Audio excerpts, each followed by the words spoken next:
This is the story behind the Chinese idiom 画蛇添足, or adding feet to a snake. A long time ago in ancient China, a village hosted a snake painting competition to celebrate the year of the snake.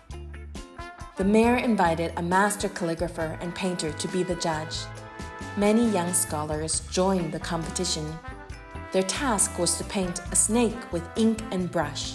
The scholar who finished first with a clear and graceful snake would win. The prize?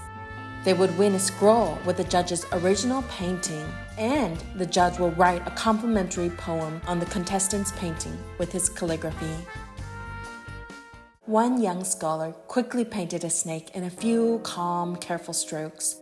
It looked just right, long and smooth, just like a real snake. He smiled and stepped back, ready to present it to the judge. But as he looked at the others still painting, he thought, maybe I should make mine more impressive. I'll add some more details for my work to stand out. So he dipped his brush again to add curves and fancy scales. Then he painted feet on his snake, so it can stand out even more. When the judge came to judge the paintings, he paused in front of the first one and frowned. "This is well done and very creative," he said, "but snakes do not have feet, so unfortunately, this cannot be counted as a snake." A second scholar who finished his painting with a simple and elegant snake was chosen as the winner. The judge's scroll was handed to him with honor, which he happily showed off to the crowd.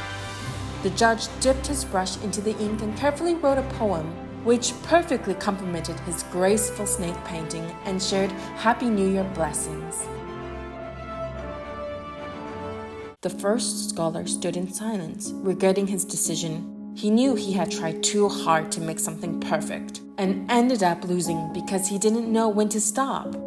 His desire to outshine the other contestants had turned victory into defeat.